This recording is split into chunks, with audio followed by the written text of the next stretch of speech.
والسلام على رسوله الأمين وعلى آله وصحبه أجمعين اما بعد۔ سب سے پہلے ہم اللہ تبارک و تعالیٰ کا شکر ادا کرتے ہیں کہ اس نے ہمیں یہاں جمع ہونے کا موقع دیا اور شیخ کو ہمارے درمیان بھیجا ہے۔ یقیناً یہ بڑی نعمت ہے اور شیخ کو ہم اہلاً و سہلاً و مرحباً کہتے ہیں۔ شیخ کا ہم خیر مقدم کرتے ہیں اور استقبال کرتے ہیں اپنے اس مرکز میں، جہاں ہم قرآن و سنت کی تعلیم حاصل کرنے کے لیے جمع ہوتے ہیں بلا کسی تاخیر کے، کیونکہ آپ نے دیکھا شیخ جو ہے وہ عصر کے بعد سے لے کر کے مکمل عشاء کے بعد تک مشغول رہے اور درس دیتے رہے، اور ظاہر سی بات ہے بولنے میں انسان کی سب سے زیادہ طاقت جاتی ہے، یہ بولنے والے بخوبی جانتے ہیں۔ تو میں شیخ سے بس یہ گزارش کروں گا کہ مختصر سا نصیحتی بیان آپ کے سامنے دیں، آپ کو اور ہمارے لیے بھی یقیناً یہ نصیحت ہوگی، تاکہ ہم جس راستے میں لگے ہیں اس راستے میں مزید ہمارے لیے کیا چیزیں ضروری ہیں، کن چیزوں سے بچنا چاہیے، اور جو بھی شیخ مناسب سمجھے یعنی من باب نصیحہ ہمارے درمیان کچھ کلمات رکھیں۔ فلیتفضل مشکورا۔ الحمدللہ رب العالمین والصلاة والسلام علی سید الانبیاء والمرسلین نبینا محمد وعلی آلہ وصحبہ وبعد۔ مرکز البیان کے ذمہ داران خصوصاً شیخ عبداللہ عبدالرشید حفظہ اللہ، دیگر موقر ذمہ داران اور تمام طلباء اور حاضرین، یہ ایک بہت خوشی کی بات ہے کہ خاص کر کے نوجوانوں میں اس دور میں دین کے سیکھنے اور اس کی اشاعت کا جذبہ بڑھتا جا رہا ہے، اور وہ دیکھنے میں آتا ہے جو پہلے عام طور سے دکھائی نہیں دیتا تھا۔ اور ہر طبقے میں، چاہے کسی بھی زبان کے بولنے والے ہوں، حتیٰ کہ انگلش میڈیم سے پڑھے ہوئے یا آئی ٹی میں پڑھنے والے یا جاب کرنے والے، اور بہت سے طلباء جو دنیا میدان میں آگے نکل چکے ہیں، لیکن آج ان میں بھی دیکھنے میں آ رہا ہے کہ وہ دین کی طرف ان کی رغبت بہت زیادہ ہے۔ پچھلے زمانوں میں عموماً مسجد میں پہلی صفوں میں صرف بوڑھے حضرات، ریٹائرڈ حضرات ملتے تھے، لیکن آج الحمدللہ مساجد کو دیکھا جائے تو اس میں فجر کی نمازوں میں بھی نوجوان طبقہ اچھا خاصا رہتا ہے۔ تو یہ جو بیداری ہے اسلام کی مسلمانوں میں، یہ بہت بڑی نعمت ہے، اور یہ مسلمانوں کے لیے خوشی کی چیز ہے، خاص طور سے اہل علم اور دعات کے لیے، اور اس پر اللہ کا جتنا بھی شکر کیا جائے کم ہے۔ خصوصاً جو ہمارے تبلیغی، دعوتی، تعلیمی ادارے ہیں، یہ بھی ایک بہت بڑی نعمت ہے کہ ان میں طلباء جا رہے ہیں، اور خاص طور سے وہ لوگ جو مدرسے میں نہیں جا پائے، وہ ان اداروں میں جا کر جو بنیادی علوم ہیں، عقیدہ ہے، فقہ ہے، تفسیر ہے، حدیث ہے، اسی طرح سے عربی زبان ہے، سیرت ہے، اور اس طرح کی جتنی چیزیں ہیں جن کا سیکھنا ہر مسلمان کے لیے بہت ضروری ہے، تو خاص طور سے بہتر انداز میں اساتذہ کے ساتھ میں اس کو سیکھ رہے ہیں۔ اللہ رب العالمین ہم سب کو مرتے دم تک طالب علم بنا رہنے کی توفیق دے، اور برکت والا، نفع والا علم ہم کو دے۔ کچھ چیزیں جو اس وقت میرے ذہن میں، شیخ کے حکم پر میں کچھ باتیں آپ کے سامنے عرض کروں گا جو میرے لیے بھی نصیحت ہے اور آپ لوگوں کے لیے بھی ہے۔ اللہ رب العالمین نے قرآن کریم میں ہمیں اس بات کا حکم دیا ہے کہ ہم یعنی دین کو سیکھیں اور اس پر عمل کریں، اور اللہ کے رسول صلی اللہ علیہ وسلم کو خود اللہ تعالیٰ نے حکم دیا کہ آپ علم کی زیادتی اللہ سے طلب کریں۔ اللہ تعالیٰ نے فرمایا وَقُلْ رَبِّ زِدْنِی عِلْمًا، اے نبی آپ کہیے کہ اے میرے رب میرے علم میں زیادتی عطا فرما، یا مجھے علم میں اور بڑھا دے۔ اس سے معلوم ہوتا ہے کہ علم کی زیادتی خیر ہے، اور ایک مسلمان کو چاہے اس کے پاس کتنا علم کیوں نہ ہو، اسے علم میں اضافے کے لیے کوشش کرتا رہنا چاہیے، حتیٰ کہ اس کو اللہ سے دعا بھی کرنی چاہیے کہ وہ اس کے علم میں برکت دے، اس کے علم میں زیادتی دے۔ تو طلباء میں ایک عام چیز یہ دیکھی جاتی ہے کہ کچھ دن آتے ہیں، کچھ سیکھ لیتے ہیں، اس کے بعد پھر چھوڑ دیتے ہیں، یہ سمجھ کر کہ اب بہت کچھ آ گیا۔ کوئی انسان دنیا میں ایسا نہیں ہے جس کو بہت کچھ آ جانے کے بعد اب ضرورت نہ رہے۔ اگر ہوتا تو ایسی شخصیت نبی صلی اللہ علیہ وسلم ہوتے ہیں۔ آپ صلی اللہ علیہ وسلم کو نبوت اور رسالت کے بعد، اور آپ کو اللہ نے وَدَاعِيًا إِلَى اللَّهِ بِإِذْنِهِ کہا، اور لوگوں کے لیے اسوہ کے اعتبار سے وہ سراج منیرہ کہا، تو آپ کے قول و عمل کو اللہ نے سراہا، لیکن اس کے باوجود بھی آپ صلی اللہ علیہ وسلم کو دعا اللہ نے سکھائی وَقُلْ رَبِّ زِدْنِی عِلْمًا۔ معلوم ہے کہ علم بڑھتے رہنا چاہیے، علم حاصل کرتے رہنا چاہیے۔ سچا طالب علم وہ ہے جو کبھی بھی علم سے سیر نہ ہو۔ حدیث میں اللہ کے نبی صلی اللہ علیہ وسلم نے فرمایا منہومان لا یشبعان، طالب علم و طالب دنیا۔ امام ابن ماجہ اور بہت سارے محدثین نے اس کو روایت کیا ہے۔ دو حریص ایسے ہیں کہ جو کبھی سیر نہیں ہوتے ہیں، ایک طالب علم، دوسرا طالب دنیا۔ تو معلوم ہوا کہ واقعی طالب علم کبھی سیر نہیں ہوتا ہے۔ قناعت علم کی قلت کی طرف لے جاتی ہے۔ آدمی اگر سوچ لے کہ بہت ہو گیا میرے پاس علم اور رک جائے، وہیں سے اس کی علمی موت شروع ہو جاتی ہے، اس کے علم کا زوال شروع ہو جاتا ہے۔ لہٰذا آپ لوگ اس کی نیت کریں کہ ہم مرتے دم تک علم حاصل کرتے رہیں گے اور علم کے راستے میں رکیں گے نہیں۔ دوسری بات یہ ہے کہ علم میں گہرائی پیدا ہونا ضروری ہے۔ بعض اوقات یہاں وہاں سے کاپی پیسٹ کر لیتے ہیں لوگ اور ڈیٹا جمع کر لیتے ہیں۔ اصل جو خیر ہے وہ بس معلومات کا جمع کرنا نہیں ہے اور کثرت معلومات نہیں ہے۔ اصل جو خیر ہے وہ تفقہ فی الدین ہے، دین کا گہرا پھیلاؤ نہیں، گہرائی، یہ اصل ہے۔ اسی لیے اللہ کے نبی صلی اللہ علیہ وسلم نے حدیث میں کہا کہ من یرید اللہ بہ خیرا یفقہہ فی الدین، کہ اللہ تعالیٰ جس کے ساتھ خیر کا ارادہ کرتا ہے اسے دین کی گہری سمجھ عطا فرماتا ہے کہ فلاں آیت کا کیا مطلب ہے، فلاں حدیث سے کیا مسئلہ مستنبط ہوتا ہے، مختلف نصوص ہیں، بظاہر تعارض ہے، اس میں جمع کیسے ہوگا۔ تو یہ ساری چیزیں اگر نہیں آتی ہیں آدمی کو تو اس کے دین میں، اس کے فہم میں خلل پیدا ہو جاتا ہے۔ پھر وہ کبھی منکر حدیث ہو جاتا ہے، کبھی کچھ یعنی خروج میں کی طرف چلا جاتا ہے، کبھی کچھ اور گمراہیوں میں پڑ جاتا ہے، بدعات میں، شرکیات میں واقع ہو جاتا ہے۔ لہٰذا دین کو گہرائی کے ساتھ سمجھنا، ہر بات کا اس کے یعنی اس کی جگہ پہ اس کو رکھنا، اور دین میں مراتب کو چیزوں کے جاننا، اللہ کی حلال کو حلال ماننا، حرام کو حرام ماننا، اور اسی طرح سے دین کی جتنی بھی عبادات ہیں اس کو سنت کی تفصیلات کے مطابق جاننا، یہ بہت ضروری ہے۔ موٹا موٹا علم، سرسری علم انسان کے لیے نقصان دیتا ہے۔ بعض اوقات اس کو لگتا ہے کہ مجھ کو آ گیا اور اس نے گہرا علم حاصل نہیں کیا ہوتا ہے، اور نتیجہ یہ ہوتا ہے کہ وہ سمجھتا ہے کہ سمجھا ہوا ہوں، لیکن غلط فہمی میں مبتلا ہوتا ہے، وہ خود بھی گمراہ ہوتا ہے اور دوسروں کو بھی گمراہ کرتا ہے۔ لہٰذا دین کے گہرے علم کی طرف ہم کو جانا چاہیے، گہرائی کے ساتھ دین کا علم حاصل کریں۔ اس کو وقت لگتا ہے، ایک دن میں تو آتا نہیں، وقت لگتا ہے۔ پھل میں رس پیدا ہونے کے لیے بھی ٹائم آتا ہے، لذت پیدا ہونے کے لیے جلدی سے آپ توڑ دیں تو کیری ملے گی اور رکیں گے تو آم ملے گا۔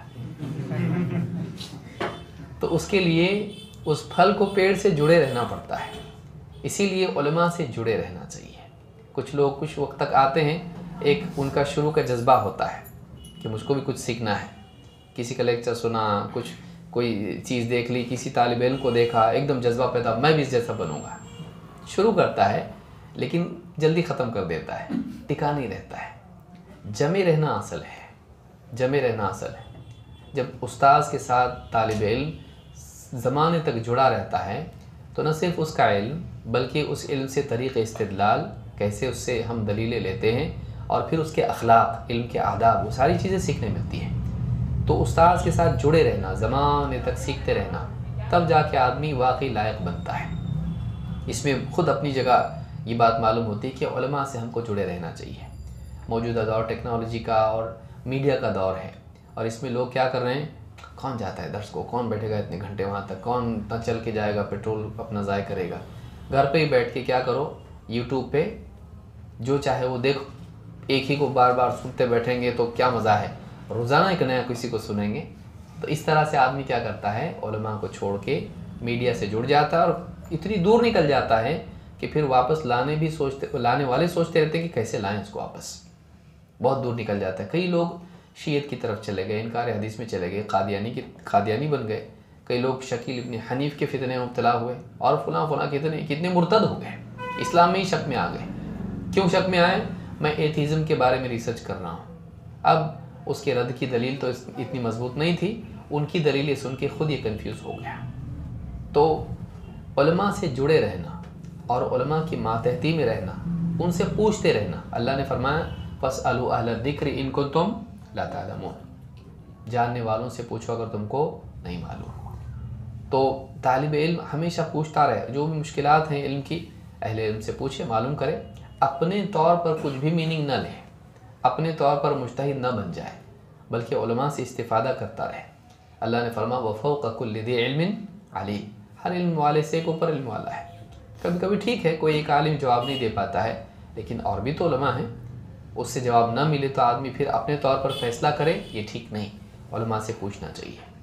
اور علم کے ساتھ ساتھ عمل کا بھی اہتمام ہونا چاہیے، کیونکہ علم زندگی میں آ جاتا ہے۔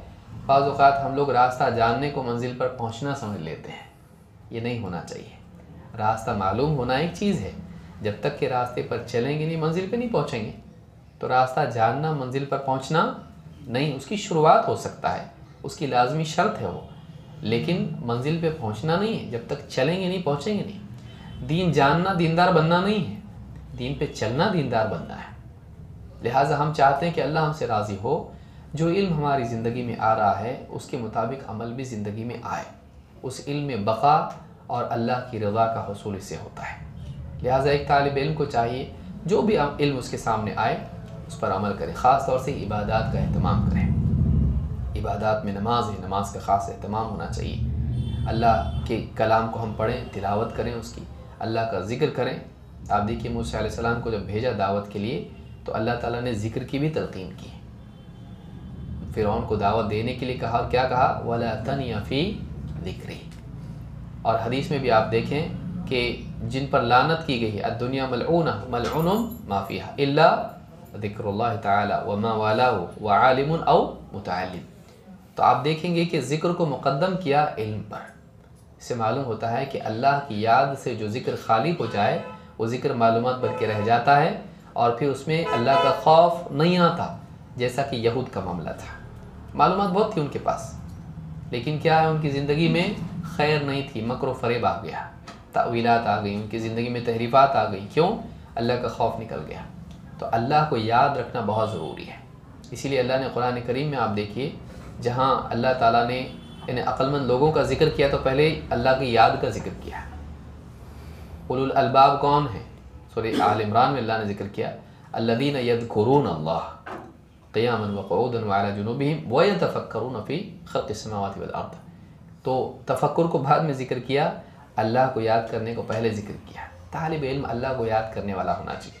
نیند سے اٹھا ذکر کتنے لوگ یاد کرتے ہیں؟ سوچی نیند سے اٹھنے کے بعد کتنی مرتبہ ہم دعائیں یاد کر لیے، کون سی حدیث ہے، حوالہ، ریفرنس، کون سی بک میں، چیپٹر، ورس نمبر سب یاد کر لیتا آدمی، حدیث کون سی ہے نمبر یاد کر لیتا۔ عمل ہونا چاہیے۔ تو جتنے اذکار ہیں ان کا اہتمام کریں، یہ ہمارے لیے قلعہ ہو جاتا ہے بار بار اللہ کو یاد دلانے کا، یہ بھی ہونا چاہیے۔ اور اسی طرح سے علم کو عام کرنے میں ہم کو محنت کرنی چاہیے، کوشش کرنی چاہیے۔ گھر والوں کو دین کی طرف بلائیں، ان کے اندر گھر میں دین لانے کی کوشش کریں، بھائی بہنیں ہماری جو بھی ہیں، یا اسی طرح سے پاس پڑوس میں ہیں جن کے ساتھ اٹھتے بیٹھتے ہیں، ان تک علم کی باتوں کو پہنچائیں۔ ان کے مالک نہ بنیں، ان پر دباؤ نہ ڈالیں، ان کو ڈانٹ ڈپٹ نہ کریں، لیکن شفقت محبت سے چھوٹا بن کے ان تک دین کی باتیں پہنچائیں۔ ہو سکتا ہے ہمارے ذریعے کسی کو ہدایت مل جائے۔ لَأَن يَهْدِيَ اللَّهُ بِكَ رَجُلًا وَاحِدًا خَيْرٌ لَكَ مِنْ حُمْرِ النَّعَمِ۔ اللہ کے نبی صلی اللہ علیہ وسلم فرماتے ہیں اللہ تعالیٰ تیرے ذریعے ایک آدمی کو بھی اگر ہدایت دے دے، یہ تیرے لیے سرخ اونٹوں سے، مال غنیمت کے سرخ اونٹوں سے بہتر ہے کہ جنگ کریں، پھر وہ غالب آ جائیں، پھر مال جمع ہو جائے، مال غنیمت مل جائے۔ اس سے بہتر یہ ہے کہ ہماری دعوت کے ذریعے سے کسی کو ہدایت ملے۔ تو ہم کوشش کریں کہ ہم لوگوں کی ہدایت کا ذریعہ بنیں۔ اور اس میں اخیر میں سب سے اہم چیز یہ ہے، اس میں اخلاص ہونا چاہیے، طلب علم میں، نشر علم میں، یا اسی طرح سے علم پر عمل کرنے میں، ہر چیز میں اخلاص ہونا چاہیے۔ یہ نہیں کہ ہم علم حاصل کریں گے تو ہم بھی سٹار بن جائیں گے، اسٹیج کی زینت بنیں گے۔ یوٹیوب کا ایک چینل تو پہلے سے نام سوچ کے رکھا ہوں میں، نہیں، بلکہ اپنے آپ کو نمایاں کرنے کا شوق اچھی چیز نہیں ہے، بلکہ اس میں وہ رکاوٹ ہے۔ لوگ بہت سمجھدار ہوتے ہیں، فوراً سمجھ جاتے ہیں کہ کون ریاکاری کر رہا ہے، لہٰذا یہ گندگی ہے، اس سے ہمارا سارا عمل برباد ہوتا ہے۔ جو بھی عمل ہم کریں اللہ کے لیے کریں، علم حاصل کریں اللہ کے لیے، اس پر عمل کریں، عبادات کریں اللہ کے لیے، اللہ کے دین کو سکھائیں، اس کی دعوت دیں اللہ کے لیے۔ جب انسان کی زندگی میں اخلاص آئے گا تو اس کی باتوں میں خیر پیدا ہوگی۔ تو اس کے لیے ہم لوگ دین میں جو بھی کریں، چھوٹا عمل کیوں نہ ہوتا ہو، اس میں اللہ کی رضا کو مقصود بنائیں، لوگوں کی شہرت اور لوگوں کی تعریف نہیں۔ حدیث میں اللہ کے نبی صلی اللہ علیہ وسلم نے خود فرمایا کہ یعنی جو آدمی اس لیے علم حاصل کرتا ہے کہ نادان لوگوں کے ساتھ بحث مباحثہ کر کے ان کو لیماری بہ السفہاء یا لیجاری بہ العلماء او لیماری بہ السفہاء، او یعنی لوگوں کے چہرے اپنی طرف پھیر لے، تو یہ ایسا علم حاصل کرتا ہے آدمی کہ علماء کی برابری کرنا چاہتا ہے، یا اسی طرح سے نادان لوگوں سے بحث کر کے ان پہ غالب آنا چاہتا ہے، او یصرف بہ وجوہ الناس الی، یہ لوگوں کے چہرے اپنی طرف پھیرنا چاہتا ہے کہ لوگ بھی مجھے دیکھ کے پہچانے بھائی۔ اگر اس کے لیے علم حاصل کر رہا ہے تو آپ نے فرمایا کہ ادخلہ اللہ النار، اللہ اس کو جہنم میں ڈال دے گا۔ تو کیا فائدہ ہوا علم حاصل کر کے؟ تو علم کا مقصود شہرت نہیں ہونا چاہیے، علم کا مقصود آخرت کی نجات اور اللہ کی طاعت کی اصلاح ہونی چاہیے کہ صحیح ڈھنگ سے میں اللہ کی عبادت کر سکوں۔ تو اپنی اصلاح، دوسروں کی اصلاح، اپنے اور دوسرے سے جہل کو رفع کرنا۔ علم کی نیت کیا ہونی چاہیے؟ علماء نے کہا علم کی کئی نیتیں ہیں۔ ایک تعبد، علم خود دین ہے، اللہ کی عبادت علم کے بغیر نہیں ہو سکتی ہے، اللہ نے حکم دیا ہے اس کا۔ تو علم اس لیے حاصل کریں کہ اللہ چاہتا ہے مجھ سے کہ میں علم حاصل کروں، میری مرضی نہیں، اللہ کی پسند ہے۔ پھر مزید یہ کہ علم اس لیے حاصل کرے کہ اپنے سے دوسروں سے جہالت دور کرے، کہ اللہ کے دین پر صحیح ڈھنگ سے عمل کر پائے، عقیدے کی اصلاح کے لیے، عبادات کی اصلاح کے لیے، حقوق کے جاننے کے لیے۔ اسی طرح سے علم حاصل کرے علم کے یعنی کی حفاظت کے لیے، کہ اگر لوگ علم حاصل کرنا چھوڑ دیں گے علم مر جائے گا، اٹھ جائے گا، دھندلا ہو جائے گا، اس لیے علم حاصل کرے۔ پھر علم کی حفاظت کے ساتھ اس کی اشاعت کے لیے علم حاصل کرے کہ میرے پاس آئے گا میں دوسروں کو پہنچاؤں گا۔ تو یہ نیت علم کے لیے ہونی چاہیے آدمی کی۔ اور اسلام کے خلاف جتنے بھی لوگوں کے حملے ہوتے ہیں اور جو گمراہ لوگ اسلام میں یعنی اپنی خرافات سے خلل پیدا کرتے ہیں اسلام کے علوم میں، لوگوں کے فہم میں، سماج میں، معاشرے میں، اس کی تردید ہم کریں گے۔ تو یہ نیتیں ہماری ہونی چاہیے کہ اپنے علم پر اپنی اصلاح، عمل کرنا اس پر، اور اسی طرح سے دوسروں کی اصلاح کرنا، علم کو عام کرنا، اس کی حفاظت کرنا، باطل کو رد کرنا۔ تو یہ نیتیں ہماری ہونی چاہیے۔ شہرت آج ہے کل نہیں ہے، شہرت کی کوئی قیمت نہیں ہے۔ ہاں اللہ کے ہاں مقام بنانا یہ زیادہ بڑی چیز ہے لوگوں کے ہاں مقام بنانے سے۔ اگر اللہ راضی ہو جائے تو اللہ مقام خود بھی دے سکتا ہے۔ یہاں نبی ملے، ایک نبی، کتنے نبی ایسے آئے لوگوں نے ان کی بات نہیں مانی، پتھر مارے، ستایا، ان کے پیچھے ایک بھی آدمی نہیں تھا۔ کیا ان کا اجر کم ہو جائے گا؟ کیا ان کا مقام نبوت سے گھٹ جائے گا؟ نہیں، انسان کا مقام اس کے عمل سے ہوتا ہے، شہرت سے نہیں۔ ماننے والے کم بھی ہو سکتے ہیں لیکن اس کا کام اگر اعلیٰ ہے اللہ کے نزدیک قیمتی ہے۔ تو اپنے کام پر دھیان دیں، نام پہ نہیں، نام پہ دھیان نہیں دینا۔ نام کوئی چیز نہیں ہے۔ کتنے علماء، کتنے لوگ اپنے اپنے علاقوں میں گمنام محنت کر کے چلے گئے، ان کا ثواب ضائع ہوگا، نام نہیں ہوا اس لیے۔ یوٹیوب پہ ان کا کوئی اگر آفیشیل چینل نہیں ہے تو کیا ہوگا؟ علماء کتنے سارے چلے گئے، ان کی خدمات سے آج ہم استفادہ کر رہے ہیں۔ کوئی ایک ویڈیو ہے شیخ البانی کا یوٹیوب پہ، شیخ البانی کا ویڈیو بنا کے ڈالے ہوئے، آڈیو نہیں، ان کا اپنا ویڈیو نہیں ہے۔ ان کے زمانے میں کیا ویڈیو نہیں تھا، لیکن وہ بچے، انہوں نے خود شہرت سے اپنے کو بچایا، وہ ان کے لیے عظیمت تھی۔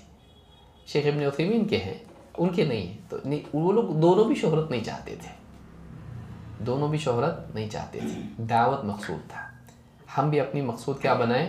دعوت، لوگوں کو نفع پہنچے، خیر کی چابی ہم لوگ بنے لوگوں کے لیے، اور علماء کا احترام کریں۔ تھوڑا بہت علم آنے کے بعد ایک دوسری مصیبت پیدا ہوتی ہے، ہم علماء پہ کلام کرنا شروع کر دیتے ہیں، یہ ٹھیک نہیں، یہ ٹھیک نہیں، یہ ایسے ہیں، وہ ایسے ہیں، اور ہم مجتہد بن جاتے ہیں اور علماء کے ردود ہم کرنے لگ جاتے ہیں۔